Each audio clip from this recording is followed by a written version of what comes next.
Hello बच्चों, मैं लखन सैनी राजस्थान सरकार और वेदांता के CSR इनिशिएटिव ई कक्षा में आपका स्वागत करता हूं, जिसके टेक्निकल पार्टनर है मिशन ज्ञान। बच्चों, यहां हम कर रहे हैं कक्षा 10 की गणित की पाठ्य पुस्तक का अध्याय 3 बहुपद। ये भाग नंबर 7 है, जिसमें हम करेंगे प्रश्नावली 3.3 के प्रश्न संख्या 2 के भाग 6, 7 और आगे के भाग। इससे पहले वाले वीडियो में मैंने प्रश्न संख्या 2 के भाग 5 तक हमने कर लिए थे बच्चों। चलिए बच्चों, स्टार्ट करते हैं नेक्स्ट पार्ट।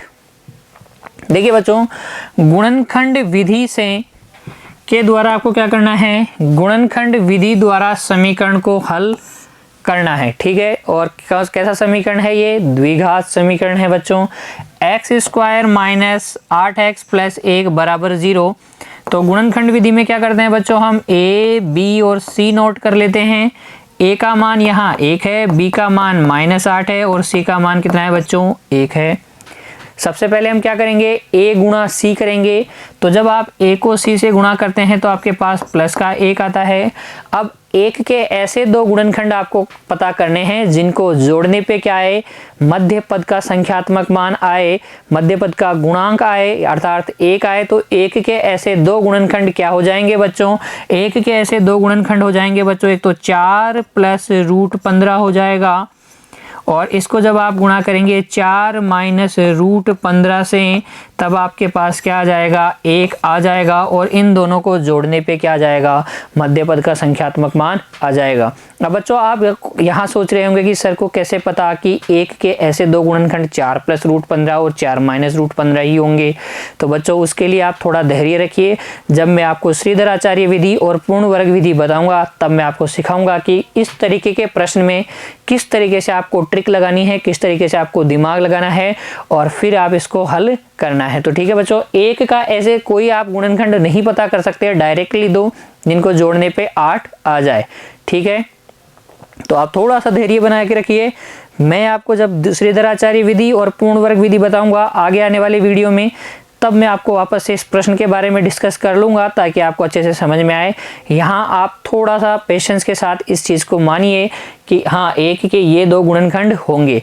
इसके वेरिफिकेशन के लिए मैं आपको ज़रूर बता सकता हूँ। देखिए, जब आप 4 प्लस √15 और 4 माइनस √15 को गुणा करेंगे, तब आपके पास a प्लस बी और a माइनस बी, अर्थात ये a² माइनस b² मिलेगा आपको। 4 का स्क्वायर कितना हो गया बच्चों? 16, और 15 का √15 का स्क्वायर कितना हो गया? 15। 16 में से 15 गया तो कितना बचा बच्चों? 1। अर्थात ये दोनों 1 के ही गुणनखंड हैं, क्योंकि इन दोनों को गुणा करने पे क्या आ रहा है? 1 आ रहा है। तो 1 के दो गुणनखंड कौन से हो गए? एक तो 4 प्लस √15 और एक 4 माइनस √15। कैसे? उसके लिए हम श्रीधर आचार्य विधि देख लेंगे बच्चों। ठीक है, यहाँ तक आपको समझ में आया कि 1 के ये दो गुणनखंड कैसे हुए। और देखिए बच्चों, इन दोनों को जब आप जोड़ेंगे, जब आप 4 प्लस √15 को और 4 माइनस √15 को जब आप जोड़ेंगे बच्चों, तब आपके पास कितना आ जाने वाला है? 8 आ जाने वाला है। ठीक है, तो ये बिल्कुल सही है। 1 के दो गुणनखंड हमने ऐसे पता कर लिए जिनको जोड़ने पर मध्य पद का गुणांक आ रहा है, और गुणा करने पे तो वो आ ही रहे हैं। तो देखिए बच्चों, हल देखिए, इसको मैं थोड़ी देर के लिए यही रहने देता हूँ, बीच में काम आने वाला है आपके समझने के लिए। तो यहाँ से हम हल स्टार्ट करेंगे बच्चों। तो देखिए, सबसे पहले प्रश्न ऐसे की ऐसे ही लिखिए आप, x² माइनस 8x प्लस 1 बराबर 0। ठीक है बच्चों, अब आप क्या करते हैं, मध्य पद को जो आपने गुणनखंड पता किए हैं, 4 प्लस √15 और 4 माइनस √15, इनके योगफल के रूप में लिख देंगे। ब्रैकेट के बाहर x प्लस 1 और बराबर में कितना है? 0। ठीक है बच्चों, ऐसा ही करते हैं हम गुणनखंड विधि में। आगे हम क्या करेंगे, x², x को अंदर मल्टीप्लाई कर लेंगे तो ये हो जाएगा 4 plus √15 x minus 4 minus √15 x। देखो, ये माइनस ये प्लस क्या हो जाएगा? माइनस हो जाएगा, और ये x अंदर मल्टीप्लाई कर दिया है प्लस। 1 की जगह आप क्या लिख सकते हैं बच्चों? 1 की जगह आप लिख सकते हैं इन दोनों को। तो आप 1 की जगह ये लिख दीजिए, 4 प्लस √15 और 4 माइनस रूट 15 बच्चों, और बराबर में क्या चल रहा है, 0 चल रहा है। एक बार देखिए, 4 माइनस रूट 15 बराबर में क्या चल रहा है बच्चों, 0 चल रहा है। अब हम क्या करते हैं, प्रथम दो में से और अंतिम दो में से उभयनिष्ठ लेते हैं। तो जब आप प्रथम दो में से उभयनिष्ठ लेंगे तो x उभयनिष्ठ आ जाएगा, और अंदर आपके पास क्या बचेगा बच्चों, x माइनस 4 प्लस रूट 15 बच जाएगा। और आगे वाले दोनों में से देखिए बच्चों, इन दोनों में से आपके पास क्या, 4 माइनस रूट 15 आपके पास उभयनिष्ठ आ रहा है। तो इसके पास से जब आपने ये उभयनिष्ठ ले लिया तो x बच गया, माइनस वाला उभयनिष्ठ लिया इसलिए प्लस किस में बदल जाएगा, माइनस में, और अंदर क्या बचेगा, इसके पास से बचेगा 4 प्लस रूट 15 बच्चों, और बराबर में क्या, 0। अब ये जो चीज़ है, ये जो एक्सप्रेशन है, ये जो बीजीय व्यंजक है वो आपके पास उभयनिष्ठ आ रहा है, तो इसको भी आप उभयनिष्ठ ले लें। तो आपके पास उभयनिष्ठ आ गया x माइनस 4 प्लस रूट 15, और अंदर बच जाएगा बच्चों, इसके पास से बच जाएगा x, और अगले के पास से क्या बच जाएगा, 4 माइनस रूट 15। ठीक है बच्चों, बराबर में 0। अब देखिए बच्चों, अगर आप क्या करते हैं, यदि आप x माइनस 4 प्लस रूट 15 को 0 के बराबर करते हैं तो x का मान आ जाएगा आपके पास 4 प्लस रूट 15, तथा यदि आप क्या करते हैं, x माइनस 4 माइनस रूट 15 को 0 के बराबर करते हैं तो x का मान आ जाएगा 4 माइनस रूट 15। तो x के दो मान आपके पास आ गए हैं बच्चों, एक तो 4 प्लस रूट 15 और दूसरा क्या, 4 माइनस रूट 15। एक बार वापस से देखिए बच्चों, थोड़ा ट्रिकी क्वेश्चन है।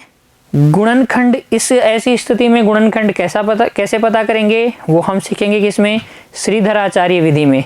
अभी तक के लिए आपको क्या याद रखना है, आपको याद रखना है कि हाँ, एक के दो गुणनखंड आप सर ने पता किए हैं, 4 प्लस रूट 15 और 4 माइनस रूट 15। कैसे, हम ये श्रीधराचार्य विधि में सीख लेंगे। फिर हम मध्य पद की जगह वही दोनों जो गुणनखंड है उनको योग के रूप में लिख दिया है, x को अंदर मल्टीप्लाई किया है। याद रखिए बच्चों, मैंने एक की जगह वो जो गुणनखंड थे उनको गुणनखंड के रूप में लिख लिया है।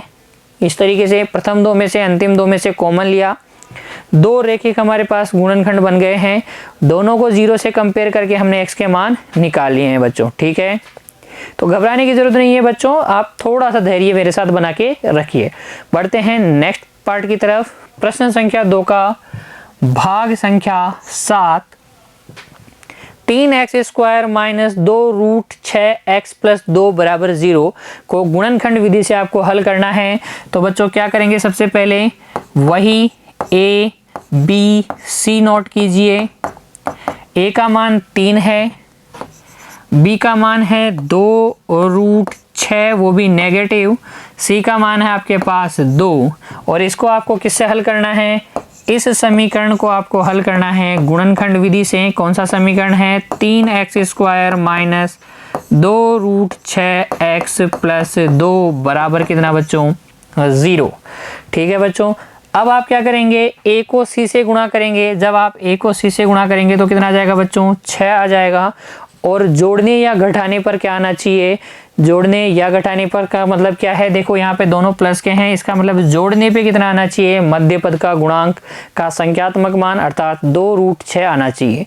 लेकिन रूट 6 कब आएगा बच्चों, जब इसके गुणनखंड हम रूट 6 के रूप में लिखेंगे। तो देखो 6 को हम रूट 6 के रूप में लिख सकते हैं, कैसे, रूट 6 गुणा रूट 6 लिख सकते हैं, और इन दोनों को जोड़ने पे कितना आ जाएगा, 2 रूट 6 भी आ जाएगा। तो देखिए बच्चों, यहाँ पर 3x स्क्वायर माइनस 2 रूट 6 को हम क्या लिख सकते हैं, root 6 plus root 6 x plus 2 बराबर में कितना, 0।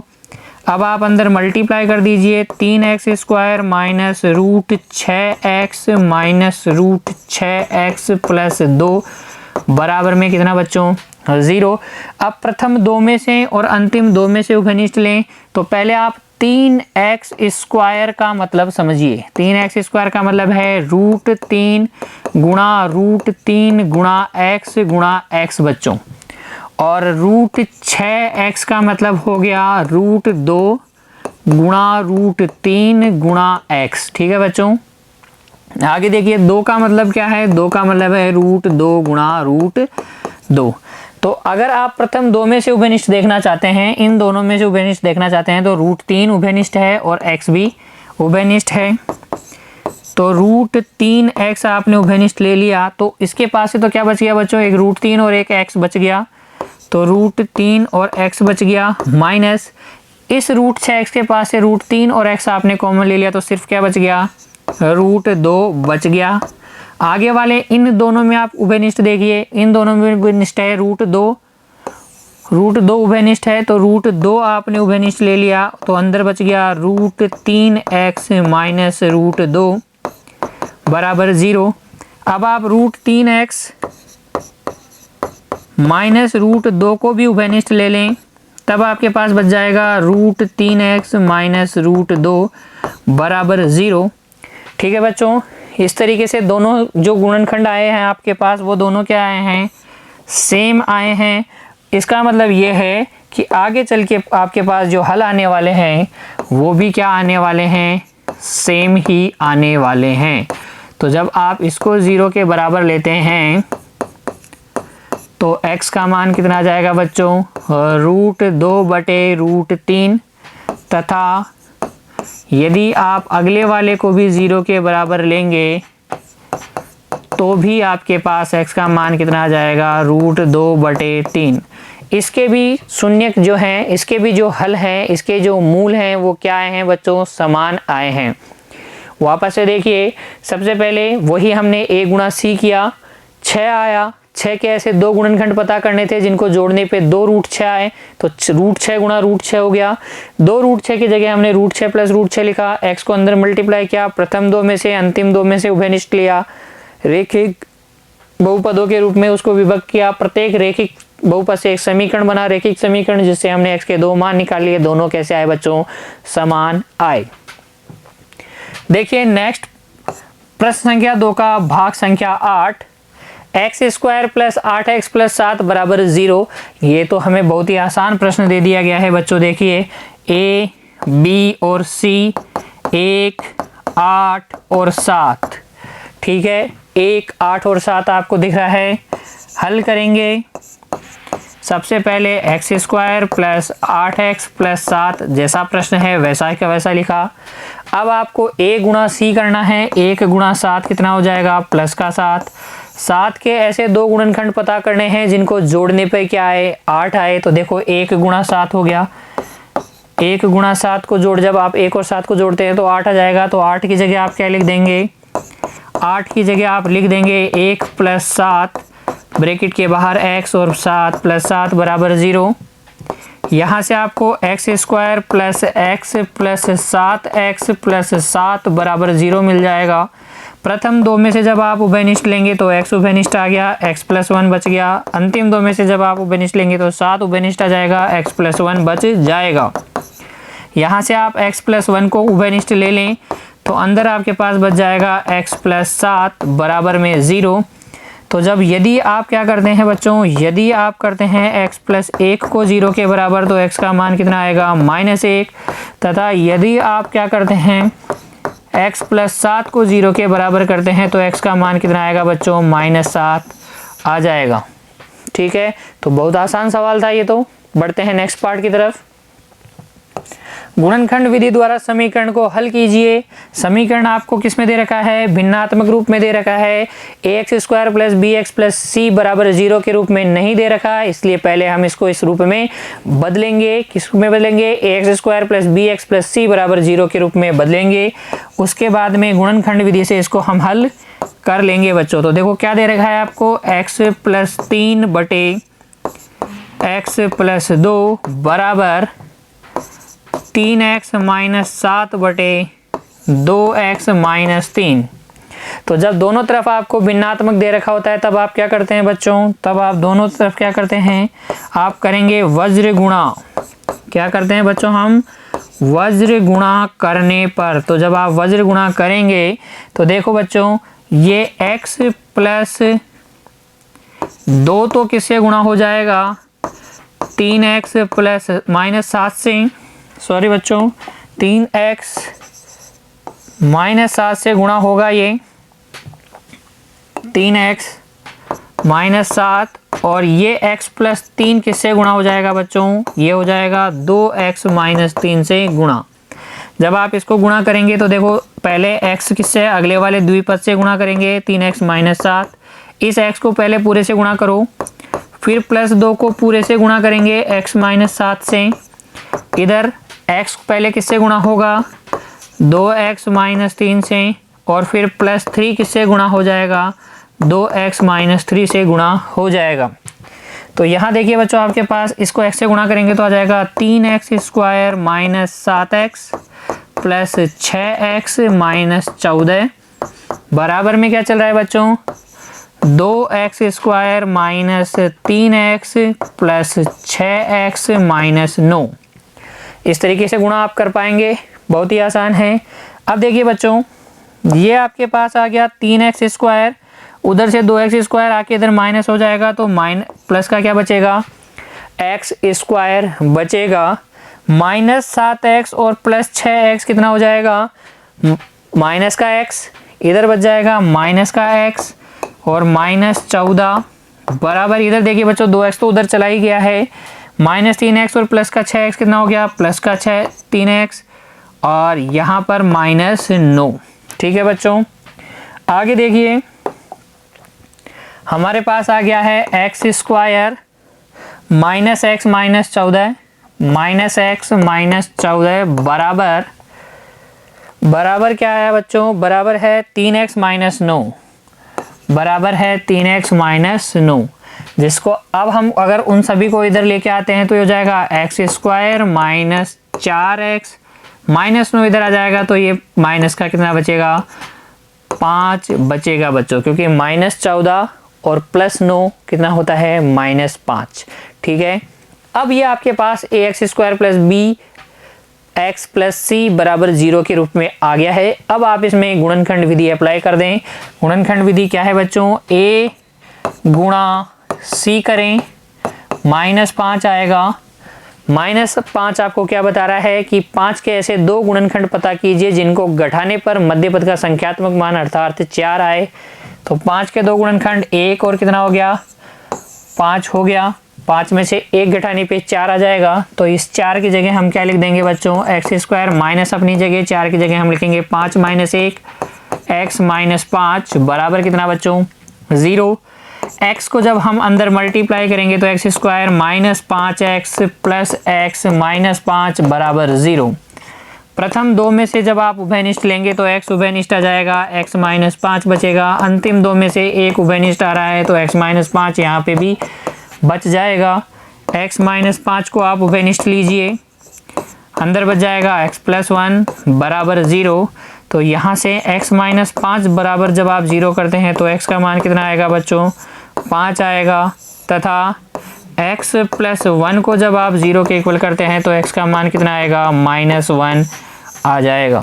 इस तरीके से इस प्रश्न को आप बहुत ही आसानी से हल कर सकते हैं बच्चों। बढ़ते हैं नेक्स्ट पार्ट की तरफ। प्रश्न संख्या 2 का भाग संख्या 10। अब देखिए बच्चों ट्रिकी क्वेश्चन है, थोड़ा आपको दिमाग लगाना है। देखिए सबसे पहले आपके पास है 4x² - 4a² a और x साथ साथ हैं, जबकि इसने आगे आपको a और b साथ साथ दे दिए हैं ब्रैकेट में बंद करके। तो घबराइए नहीं बच्चों, आप थोड़ा सा ध्यान लगाइए। a⁴ - b⁴ बराबर 0 दे रखा है आपको। तो मध्य पद से आपको पता पड़ रहा है a और x वाले पद को आपको साथ में लेके फिर देखना है। तो जब आप साथ में लेके देखेंगे तो आपको दिखेगा 4x² - 4a² x plus a⁴ और लास्ट में आपको दिखेगा b⁴ बराबर 0 बच्चों। ठीक है, अब आप इसको देखिए, ध्यान से देखेंगे तो क्या आपको ये दिख रहा है 2x का होल स्क्वायर दिख रहा है बच्चों, -2 गुणा 2x गुणा ए स्क्वायर प्लस ए स्क्वायर का होल स्क्वायर। क्या आपको ये दिखा? इसी को मैंने इस रूप में लिखा है। देखो 4a स्क्वायर एक्स को मैं लिख सकता हूँ 2 गुणा 2x गुणा ए स्क्वायर, और a की पावर 4 को मैंने ऐसे लिखा है। आगे देखिए बच्चों, b की पावर 4 को b स्क्वायर का स्क्वायर लिख सकते हैं हम, बराबर 0। अब आपको देखने को मिलेगा a square minus 2ab plus b square, A square minus 2ab plus B square, जिसको हम क्या लिखते हैं बच्चों, a माइनस बी का होल स्क्वायर। तो इसको मैं लिख सकता हूँ 2x माइनस ए स्क्वायर का होल स्क्वायर, और इधर चल रहा है बच्चों b स्क्वायर का होल स्क्वायर, और बराबर में क्या, 0। अब देखिए, हम सभी जानते हैं A square minus B square क्या होता है, a प्लस बी, और a माइनस बी होता है क्या, a प्लस बी और a माइनस बी होता है बच्चों। अब यहाँ आपको देखो a square minus B square दिख रहा है, a की जगह क्या दिख रहा है बच्चों आपको, a की जगह आपको दिख रहा है 2x माइनस ए स्क्वायर, और b की जगह क्या दिखेगा, स्मॉल b स्क्वायर। ठीक है, तो आप इसको जब a प्लस बी और a माइनस बी के रूप में लिखेंगे तो ये हो जाएगा 2x minus A square plus b का मतलब b स्क्वायर, और a मतलब 2x minus A square minus b मतलब b स्क्वायर, और बराबर क्या चल रहा है बच्चों, 0। यदि आप क्या करते हैं, यदि आप करते हैं 2x minus A square plus B square बराबर 0, तो यहाँ से तो x की वैल्यू आपके पास आएगी a square minus B square by 2, और जब आप, तथा यदि आप क्या करते हैं, जब हम क्या करेंगे 2x minus A square minus B square को 0 के इक्वल करेंगे, इसको 0 के इक्वल करने से ये वैल्यू आई, और इसको 0 के इक्वल आप करते हैं तो x का मान कितना आएगा, ए स्क्वायर प्लस बी स्क्वायर बटे 2 बच्चों। ठीक है, तो वापस से समझ लीजिए ट्रिक क्या है। इसने ए की पावर 4 माइनस बी की पावर 4 को आपको ब्रैकेट में बंद करके दे दिया है ताकि आप उसको एक जगह देखें, लेकिन ऐसा नहीं करना है बच्चों। आपको यहाँ ध्यान देना है, ए स्क्वायर एक्स का मतलब है ए वाली टर्म और एक्स वाली टर्म को साथ देखना है। जब आप ए वाली टर्म और x वाली टर्म को साथ देखेंगे तब आपको देखने को मिलेगा ये तो a square minus 2ab plus B square लिखा है, जिसको हम a माइनस बी का होल स्क्वायर लिख देंगे, और वहां से आपको मिलेगा क्या बच्चों, वहां से मिलेगा आपको a square minus B square, जिसको आप क्या लिखेंगे, a प्लस बी और a माइनस बी। प्रत्येक ब्रैकेट को आप 0 के इक्वल कर लेंगे और आपके पास x के मान आ जाएंगे बच्चों। देखिए प्रश्न संख्या 2 का लास्ट भाग नंबर 11, यहाँ पर आपको मध्य पद ऑलरेडी टुकड़ों में दे रखा है। तब आप क्या करेंगे, सिर्फ x को अंदर मल्टीप्लाई करना है, आपको कॉमन लेना है और आपके पास हल आ जाएगा बच्चों। देखिए हल, सबसे पहले A B X square plus B square minus A C X minus B C बराबर में 0 है बच्चों, बराबर 0। मध्य पद पहले से ही क्या है, स्प्लिट किया हुआ है, तो आप x को अंदर मल्टीप्लाई कर दीजिए। A B X square plus B square X minus A C X minus B C बराबर 0। प्रथम दो में से आपको क्या बी एक्स कॉमन देखने को मिल रहा है, तो अंदर बच जाएगा ए एक्स प्लस कितना बच्चों, बी। आगे वालों में से आपको क्या c कॉमन देखने को मिल रहा है, तो अंदर बच जाएगा ax प्लस बी बराबर 0। और अब आप ax प्लस बी को जब उभयनिष्ठ ले लेंगे, ax प्लस बी को उभयनिष्ठ लेने पर आपको मिल जाएगा bx माइनस सी बराबर 0। यदि आप क्या करते हैं, ax प्लस बी बराबर 0 लेते हैं तो x का मान कितना आ जाएगा बच्चों, माइनस बी बटे a। तथा यदि बी एक्स माइनस सी को 0 लेते हैं तो x का मान कितना आ जाएगा, c बटे b। तो ये आपके क्या हैं, अभीष्ट हल है बच्चों। ठीक है, तो इस तरीके से हमने प्रश्नावली 3.3 कंप्लीट की है बच्चों। मुझे उम्मीद है आपको सब कुछ समझ में आया होगा। अगर फिर भी आपको कोई चीज़ समझ में नहीं आई है तो वीडियो को आप रिवाइंड कीजिए, दोबारा से देखिए, फिर से एक बार देखिए, आपको ज़रूर समझ में आएगा बच्चों। अगले वीडियो में हम बात करेंगे पूर्ण वर्ग विधि की। उसी विधि के बाद में उसी विधि के साथ हम बात कर लेंगे श्रीधराचार्य विधि की, और फिर हम बढ़ेंगे प्रश्नावली 3.4 की तरफ बच्चों। तब तक के लिए आप रिवीजन करते रहिए, मैंने जो आपको सिखाया है उसको दोहराते रहिए और खुश रहिए। Thank you.